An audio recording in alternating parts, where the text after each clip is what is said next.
Hey guys, and welcome back to another Unfiltered Gamer card game review. By Button Shy Games, we have Death Valley Highs and Lows, a 1 or 2 player 18 card game.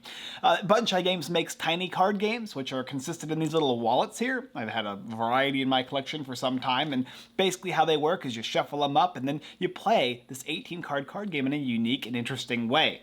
Death Valley is no different. In this game here, you're going to basically be creating a scrapbook and then adding scrapbook cards to your journey, illustrating that you've been on adventures after kind of picking and choosing the best portions of it, and scoring as many points as possible. It's a push your luck game. It's an 18 card game, and it plays a solo player mode and a 2-player game mode. Strap in, let's go ahead and go on a journey to Death Valley as I explain how to set the game up, how to play, and of course, my review. So this is a button shy game. Basically how you work with this game here is shuffle the deck up and place it down. Then you're gonna flip over the top card, place it face up next to the deck. These two areas contain the desert, the face up card and the face down card on top of the deck. From there, the game's ready to go. Death Valley is played in turns. I take my turn, you take yours when we go back and forth. And on your turn, you're simply going to take one action. Your action can be either to journey or you can choose to rest. And there are two columns, or I should say rows. One is the journey area and one is the scrapbook area. When you choose to journey, you will take either the top card of the deck here or the face-up card next to the desert deck and place it into your journey area. It's always going to go on your left-hand side here, as far left as you can go. And then you're going to simply either, if you drew from the top of the deck, you're going to pass, or otherwise you'll simply flip over the top card of the deck if you've chosen from the top card that's face up and place a new one out. So there's always two cards available, a face down card and the face up card. And you'll pass and you're done. The other action is to scrapbook. You can take one card from your journey here. Let's just say that I have a few others so I can explain how this works. And you'll place it down below into your scrapbooking area, following the same methods. It always goes to the leftmost space. If there's already a space in the leftmost space, it goes to the next leftmost space. When you choose one of them to place it here in your scrapbook area, then you can take any number of these cards in your journey area and place them underneath this card here. These are now face down hidden cards. And there's a variety of reasons why you'd want to do that. You could also choose to just select one or none, or you can take any number of these cards and shuffle them back into the desert deck. And that will end your rest. So you'll either journey, drawing one of the cards and placing it into your scrapbook, or your journey area, or you will rest and you will take one of your journey cards and put it face up into your scrapbooking area. And any number of cards from your journey can go underneath the card or get shuffled back into the deck. And you will go back and forth in this game, taking a card, putting it into your journey area, and then passing your turn, and at some point taking a card from your journey area to rest and hiding cards in your journey area underneath it. And the game is going to end when there's, like I said, one card left. And you're going to score based on what you have in your scrapbook and what you have in your journey area. Each card with stars is going to score you a number of points equal to the number of stars. Any cards with the symbol of like a kind of a skull, a dead bull skull is going to be negative points. So here's 3 and that's -3 here. And then some cards might have a end of game bonus. For each card hidden of this type in this area, you get 1 point or 2 points. Or if this card is on your field and it meets this criteria, you get this many points. Check your points and your opponent's points, and whoever has the most is the winner. The last thing that you need to know about in this game is busting, since this is a push your luck style game. And the way busting works is pretty simple. You'll notice on the cards here, you're going to see on the top left-hand side is the type of card that it is. Underneath that is how many cards of that type are in the deck.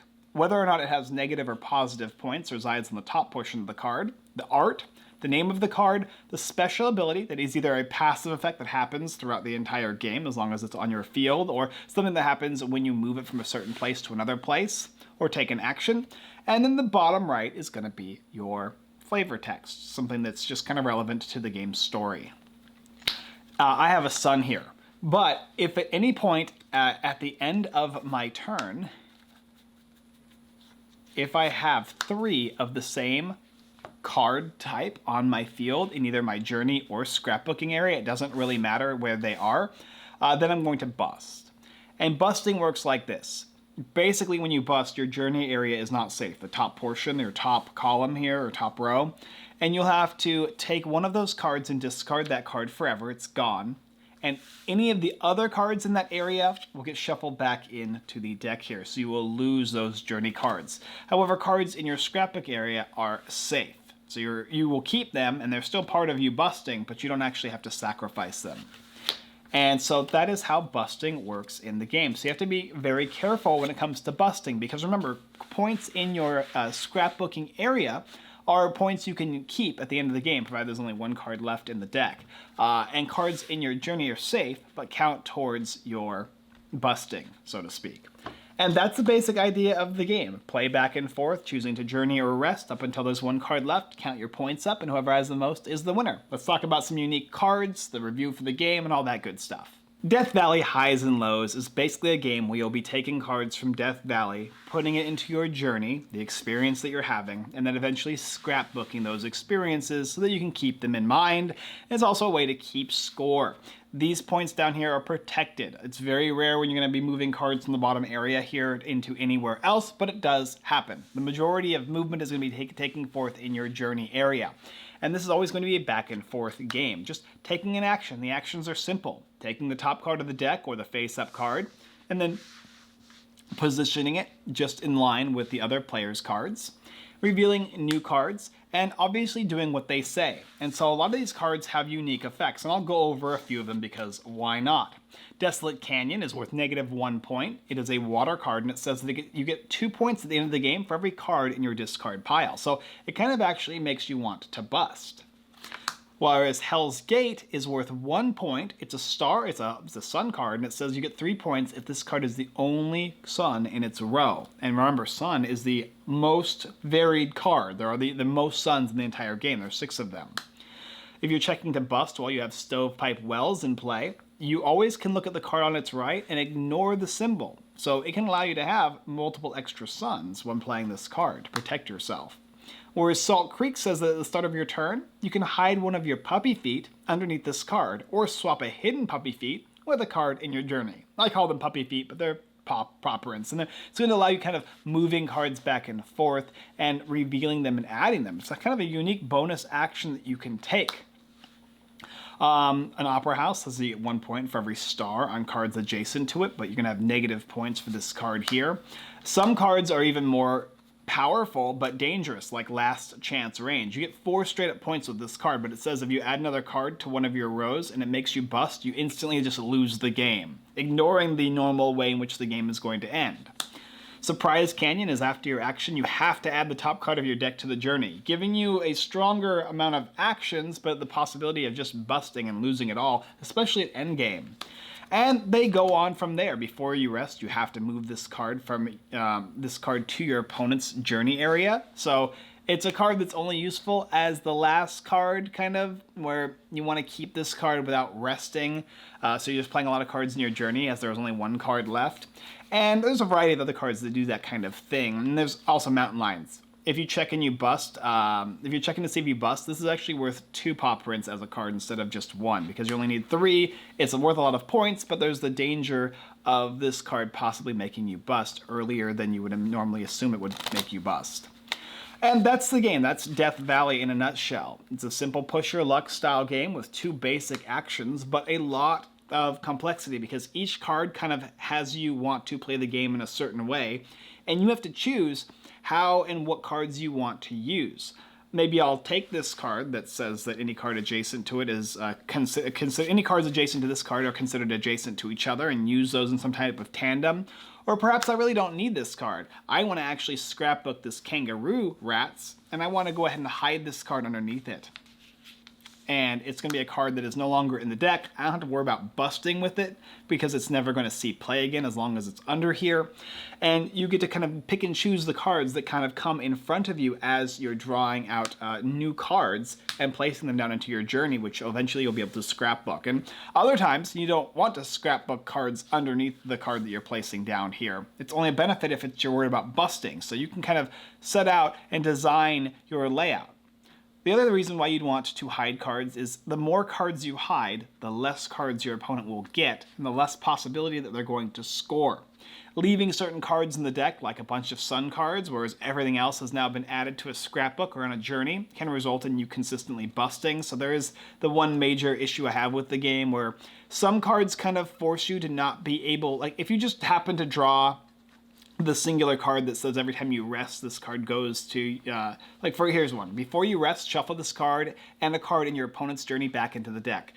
Consistently drawing this card is dangerous, especially if you already have a sun out, and now you're left with like some not so great decisions, and that can happen in this game. You can kind of be pushed into a little bit of a stalemate. But being able to kind of hide these cards and get rid of them, and you can eventually get rid of or move out of a stalemate, it can happen. It makes it not so bad. It's not so bothersome, but there are just some slight bothersome moments where you're kind of stuck with making choices you might not want to make, and your opponent might be in that same situation based on what is available in the deck because you only have 18 cards that you're playing with.